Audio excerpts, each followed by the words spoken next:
Welcome back to Tomb Raider Tuesday, lovelies. Temporarily staying around her pal Tomb Raider Thursday's house this week on account of me daring to take the weekend off for my birthday. We rejoin Lara after her recent assassination attempt by the dumb fuck hired goon of her client Jacqueline Natler, chasing down some answers by breaking into her corporate headquarters. And you see here that Lara always prefers the trickier routes when trespassing on shit that's none of her business. You gotta wonder how many innocent people that lift killed when it hit the pavement. But who gives a shit about them, hey Lara? Now somebody's gotta come out at 2 in the fucking morning and wipe them off the street.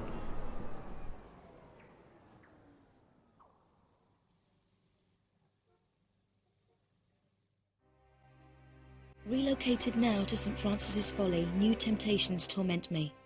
Rumour amongst my fellow brothers is that entombed beneath our monastery is the body of Tiokan, one of the 3 legendary rulers of the lost continent Atlantis, and that with him lies his piece of the Atlantean Scion, a pendant divided and shared between the 3 rulers, which curbs tremendous powers. Powers beyond the Creator himself. My toes sweat at such possibilities, lying so close to my mortal self. Each night, I beat myself rid of these fantasies, but it is indeed a test. Pierre, you litterbug.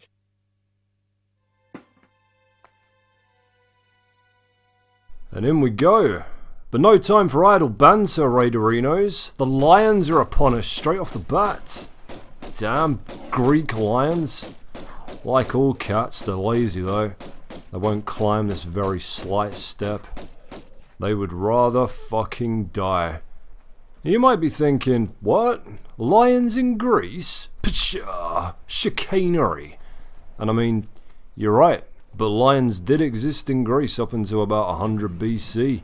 Even right up to around the middle of the 10th century in Russia, so it's not a complete geographical tits-up. I mean, that would mean we have just murdered literally the oldest lions in the known world. But what do I care? They started it. Just opening a couple of doors on these pressure pads here. The first one didn't open because there's a switch we need to throw as well, but you got to unlock it down here first. And our second is dead in front of us. Now we're going to have a gunfight with some gorillas. I mean, only I'll have the guns. This isn't going to be a Planet of the Apes type scenario, unfortunately.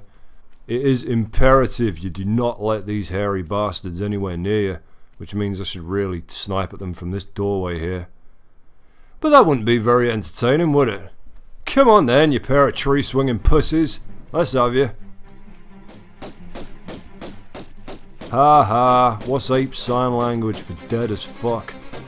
There's another one coming right behind us here. You'll notice the gorillas are able to climb relatively well in this game, meaning that there's rarely any point in trying to scout out a safe place above ground to shoot them from. If you've got to go toe to toe with them, you're better off just jumping backwards and forwards over their heads. The truly nasty part of this room is the pressure switch by the door that locks you in when you enter. Now what generally happens with first time raiders here is that they come in, see the gorillas, try to tumble and run back outside and go face first into the locked door while giant apes batter their spine into new and exciting shapes. You can hop over it if you like, but the actual release switch for it is just up on this ledge here. And there we go, we're free from this simian death tomb. Nearly. One more switch to throw in the middle of the room, which is going to summon yet another gorilla out of thin fucking air.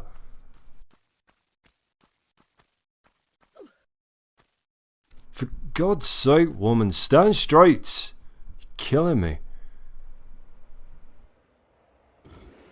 We quickly get some distance between us and Coco.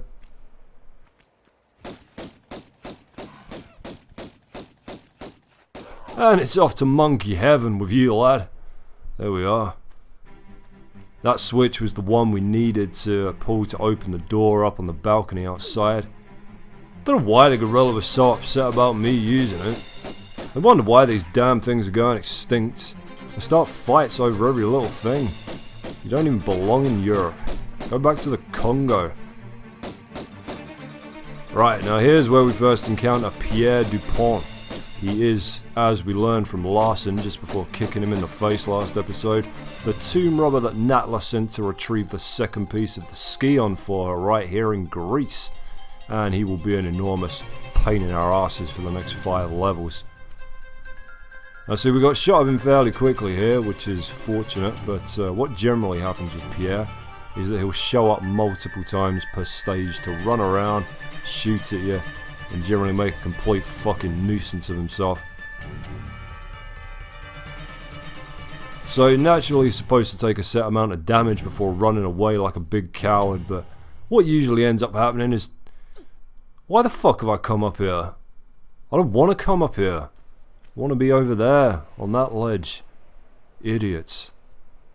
What usually ends up happening is that you shoot at him until time itself curdles and expires like rotten milk, and he never leaves. And that's because you have to completely break your line of sight with him to allow him to leave the area. Now the trouble with that is you don't want to just turn your back on him in case he's not actually done with you. He just runs straight back up to you and puts a magnum clip in the back of your head. So you got to try and position yourself between him and a block or a column to give him a chance to escape. Alright, here's our first secret. It requires a jumping sequence so far beyond anything you've had to pull off so far that it's laughable. But if you line yourself up right... There we are! It's not too bad really. There's worse later on. But if you don't sit right on the edge of that first slope there, the angle's too steep and you bang your stupid face on the wall.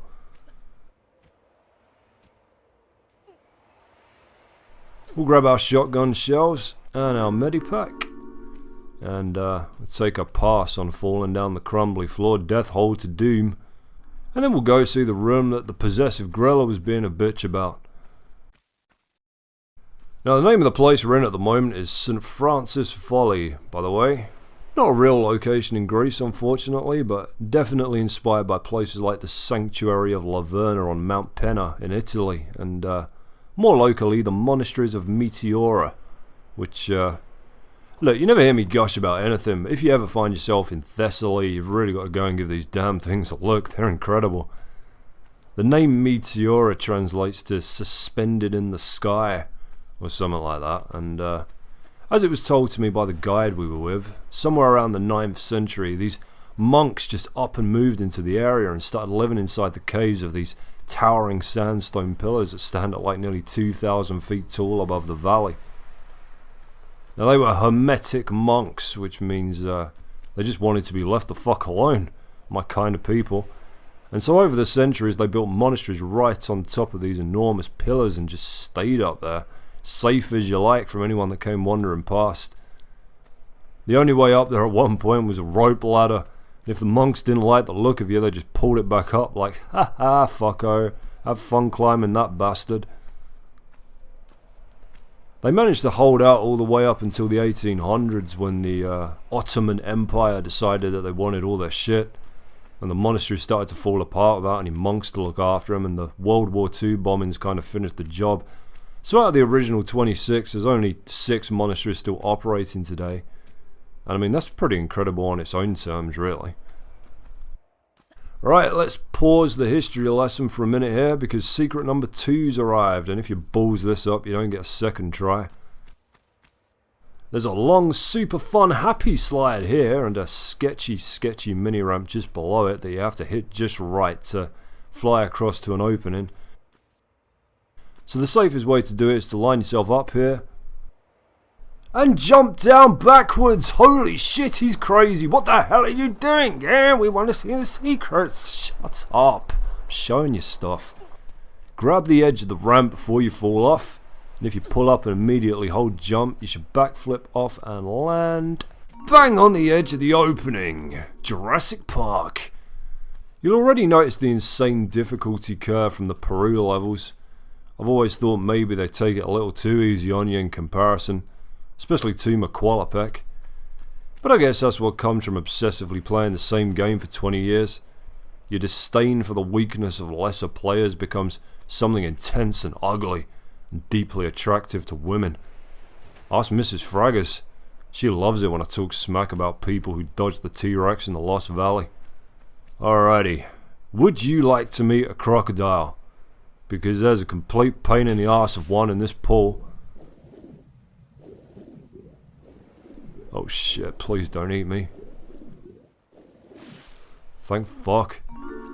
The switch we were looking at before actually drains all the water out the passage below, which is why we came here first. It also makes the scaly shit beak down there easier to kill.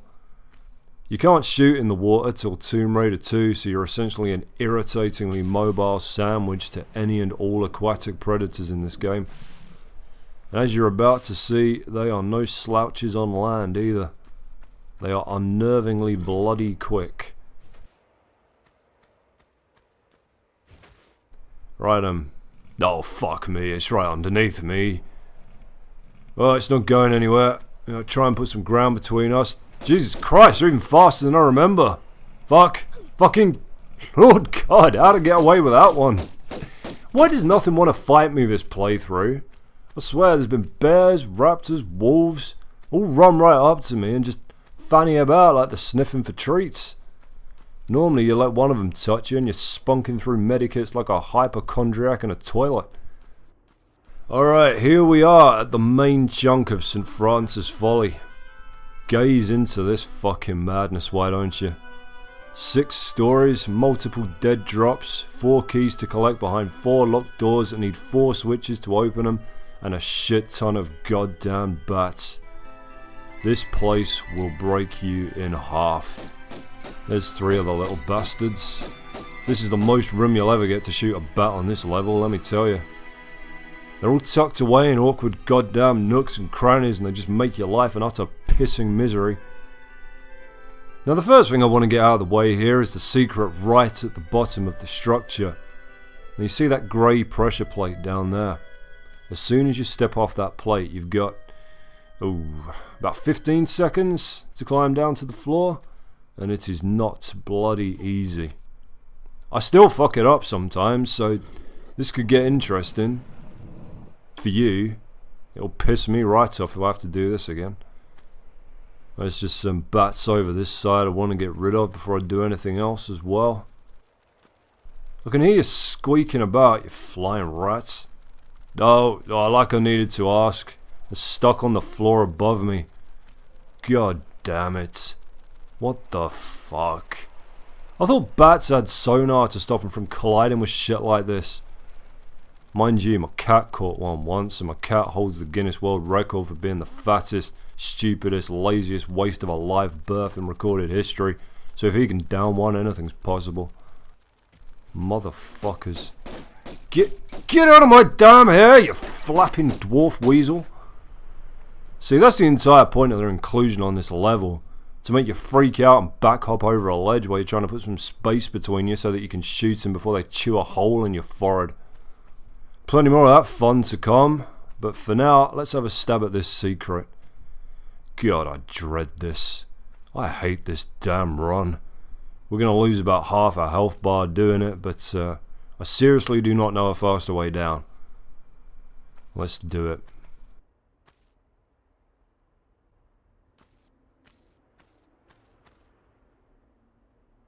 Alright, drop down here. And there goes the first quarter. I'd hop this next part because it's faster than just running, but there's another 2 bats here that I need to put down. There you are. Fuck off. Second big drop. That's the killer. No! Fuck me. That was close. Mother Mary. Just about, gang. Just a bloody bout, eh? You see how utterly sadistic these secrets get now, don't you? You have to half murder yourself trying to collect them all. You don't even get anything for grabbing them all in this game, other than the smug satisfaction of it. Fortunately, I'm all about smug satisfaction. Genuinely in a better mood now that's done. Now there you see the door with the swords and the 4 keyholes next to it. That's our level exit into the Colosseum. But there is quite the shift to put in before we get the pleasure of that day out. 2 down, 2 to go. Teoken's followers have done a far better job of making his tomb an utter fucking ordeal to get to than Qualipex did, haven't they? Look at that. Look, see that bat there? This fucking bat, he won't move until you try to get those clips. You can't shoot him until he wakes up. These goddamn bats. Bane of my life. There. Piss off. What's that now? 8 down? Only about 24 more to go. Good lord. You might be wondering what kind of masochistic monks would live in this panic-inducing MC Escher painting, but not all monasteries were purpose-built. You know, like Meteora, some were just empty or abandoned structures that were re-inhabited. The word folly means foolish, or an act that is foolish and costly, but it's also an architectural term for a building that's been constructed primarily for decorative purposes. There's a Neptune door. Follies were especially popular from about the 18th century onwards, when the disgustingly rich got a hard-on for the neo-Gothic and classical styles, and just had like Egyptian pyramids and fake Roman ruins built on their estates. Retroactively speaking, it can also mean a structure that was hideously expensive and had relatively little use or merit. So I wouldn't necessarily call this place a folly. This is great at pissing people off. It's amazing at slowing down my quest to save the world as we know it. What a useful building. What a great level. I don't hate or resent it at all.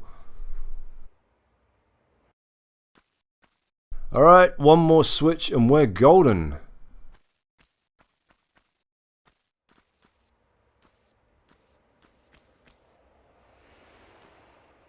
I haven't been on this level yet. Where are the bats? Show me the bats.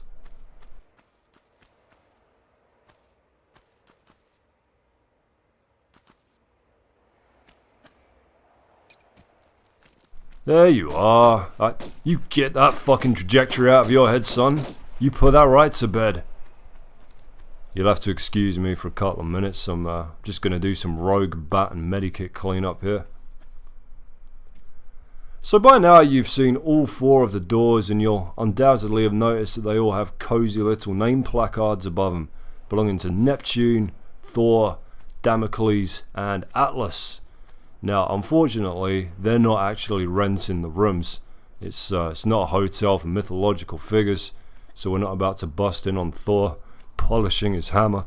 No, they are the themes of the fiendish challenges and trials that we're about to face in exchange for the keys we need to leave this awful place.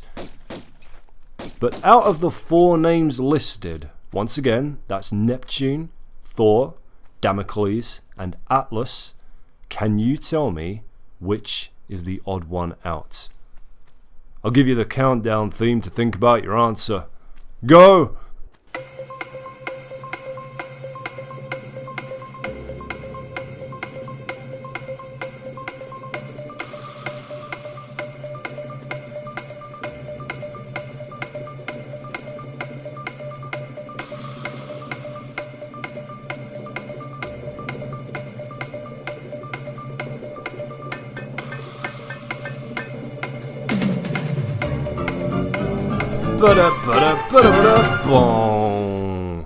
Answers please. If you said Thor, you're absolutely right. Thor is the Norse god of thunder, and all the rest are from Greco-Roman mythology. Now if you said Damocles, you are correct. Damocles was a mortal courtier, all the rest are deities. Now if you said Atlas, well done you. Atlas was a titan, and you know what, they're just a strange collection of names to throw in a room together, aren't they? They fixed this in Anniversary when they just had Greek gods, you know, because we're in fucking Greece. They switched out Neptune and Thor for Poseidon and Hephaestus. But they kept Damocles. It really sticks in my arse. Like what, you can put Ares in there instead? Or just make another room? Stop screwing with history! I'm trying to teach my subscribers cool shit because the government curriculum is a stack of crap that's trying to keep them in low-paid menial work. I'm sorry. I really love you all. I just want you to do well in life, you know? Alright, let's continue. We'll do the Neptune room first because I'm right outside it. I'm not sure why I climbed all the way up here, quite honestly, but let's go with it. Neptune was, of course, the Roman god of the sea. And if you want to get on his good side, his preferred sacrifice of choice is the bull.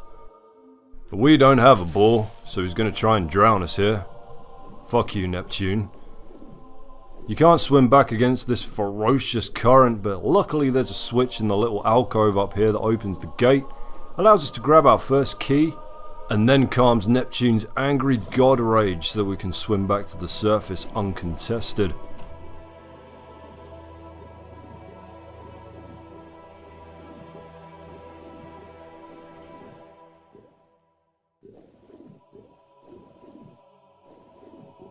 Whoops, wrong hole. There are no reliable accounts of Neptune himself liking it in the wrong hole. He is kind of a pussy when it comes to asking girls out. He sent a dolphin to ask his wife Salacia to marry him. That's true. I mean, alright, I doubt that actually happened, but that's the mythology. You see the lovely dolphin fresco around the pool here as we climb out? That's, for fuck's sake, you dizzy bitch, stop dicking around. It's not a pool party. It's a trial of the fucking gods. Get out. Imbecile archaeologist.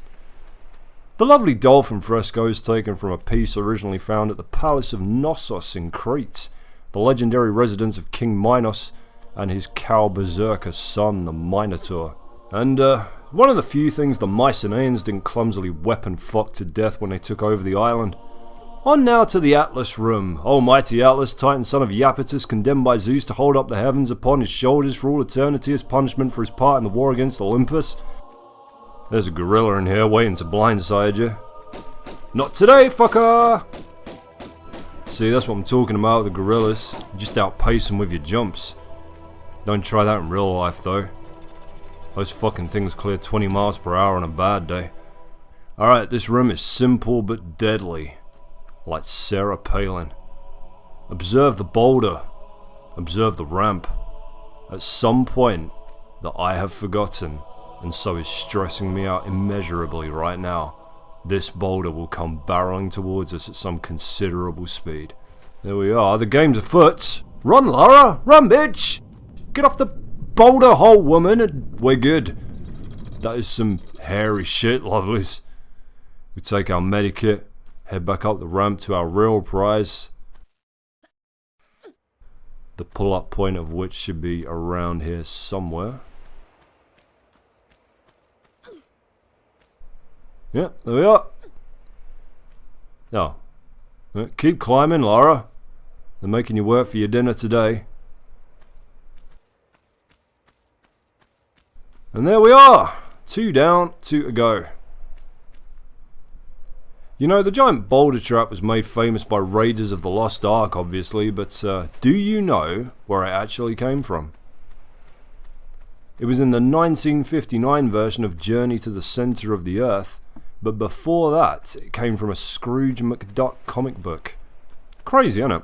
There is absolutely no evidence to suggest anything remotely similar to rolling boulder traps existed in any ancient tombs anywhere.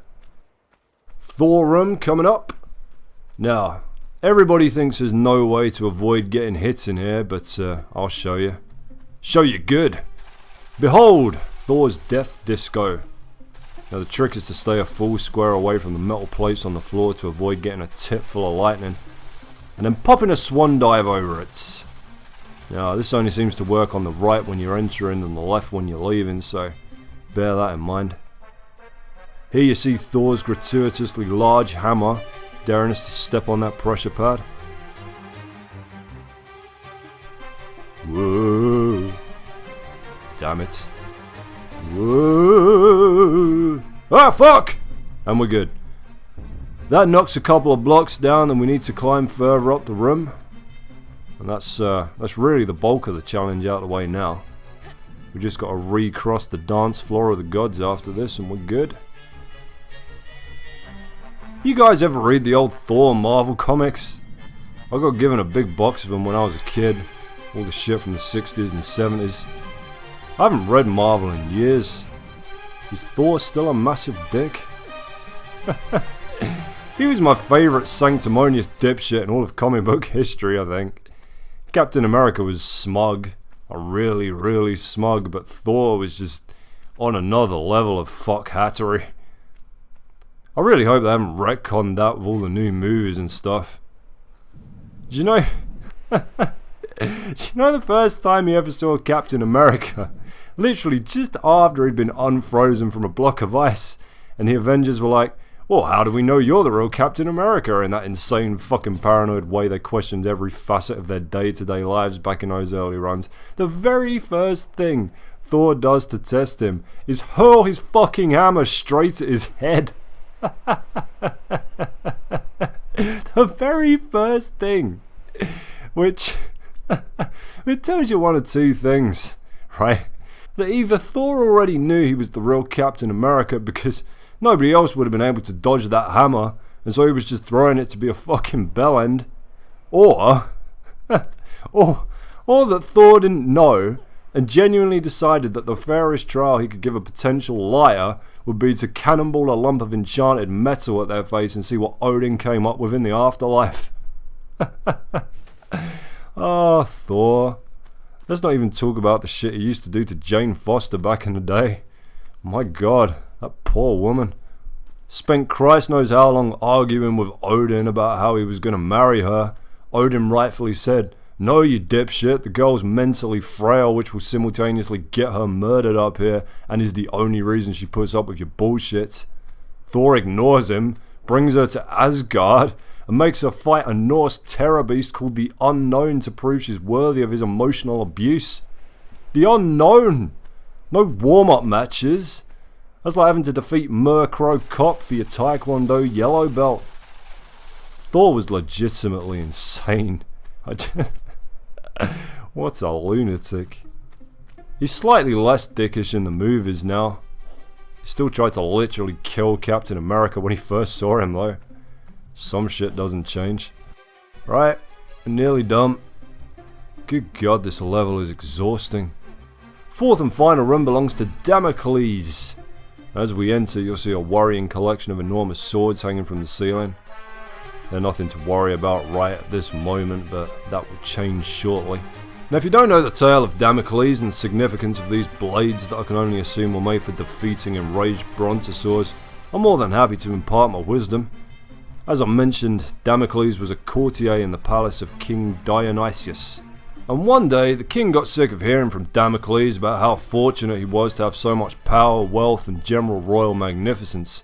So Dionysius says, alright son, let's switch. You can sit on my throne and have all my kingly benefits, and I'll just stand over here or something. And of course Damocles is like, fuck yeah my liege, I'm on that like jam on toast. But there was a catch. Wouldn't be a Roman cautionary tale without catch. Damocles was allowed to sit on the king's throne and enjoy every luxury he had on the condition that there would be a gigantic sword forever suspended blade first above that same throne, held up only by the single hair of a horse's tail. And Damocles was like, what in the fuck, Dionysius? And Dionysius was like, stop being a little bitch about it, Damocles, I'm trying to show you something, you gobby little fuck. And so inevitably Damocles came to realise that yes, being a king is pretty sweet, but your enjoyment of its luxuries is forever marred by the inherent dangers that it brings. Whoa, there it is. Right, now that's what you don't want to happen. So you see here that now the swords have woken up and they will mercilessly impale you if you get too close. You can tell where they are by the shadows on the floor there. And so the only real safe way to get past them is to slowly approach them one by one. Get your pretty ass out the way as soon as they start to drop. It's a nerve-wracking endeavour. Fuck me. Large sections of this level in general put me on the verge of a panic attack on a good day, let alone while I'm trying to commentate it. I might not be too informative for a minute here. The commentary track might just devolve into a series of nervous screaming.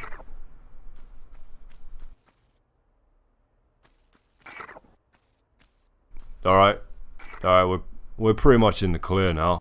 Lord Almighty! Those are the last two. We're free.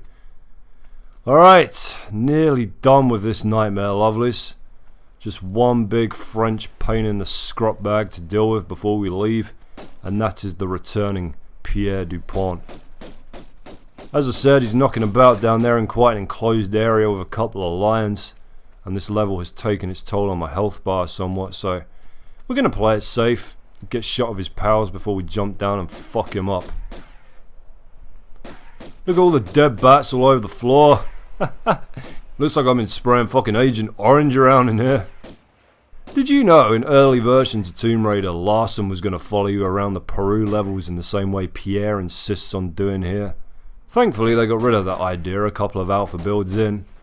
Not just because this is genuinely my least favourite mechanic in the game on account of just how broken it is, but also because, you know, what sense would that make? Natla sends Lara to get the ski on, but then has her murdered before she can actually find it? What? I think we all know that Larson's not exactly the intellectual sort. You'd half expect to find him at the entrance to the first caves level with his dick caught in the front door. Right, that'll do. Oh shit, it's still alive! Oh no, we made a gross miscalculation here. But I'll never use a medikit. I'd rather die. Fucking lion, go rim Mufasa trampled corpse in hell, you shit. Alright, that leaves the Frenchman. I expel you from this monastery, devil. The power of Christ and dual-wielding gunfire compels you. Ah, see, lad, that's another advantage of getting that secret. Gives him another exit to run away from you. Ah, look at that. God damn it, that was close. But we did it. Only one thing left to do, and that is to use all of our keys on the locks. Let's see, what trivia can I run by you while I'm grinding this out? How about a quick introduction to St. Francis, from whom this wreck takes its name? St. Francis of Assisi, patron saint of animals and nature, lived between the 12th and 13th centuries AD, first recorded person to receive the wounds of the stigmata, credited with staging the first live nativity scene, once apparently asked a wolf really nicely to stop eating the peasants in the Italian town of Gubbio, and the wolf listened. If you want to watch a film about him, might I recommend Francesco, starring Mickey Rourke and Helena Bonham Carter. I don't know what he said to all the animals in here before he died, but I'm guessing it was something along the lines of, "Avenge me." They're crazy. Crazy and dead. Thank fucking God. That's it. We're done. There's our passage to the exit. And there, lovelies, is another perfect run of kills, pickups, and secrets. I thank you. And I see you next Tuesday for a war and a half with the Colosseum and the Palace of King Midas. Now, I need to lie down.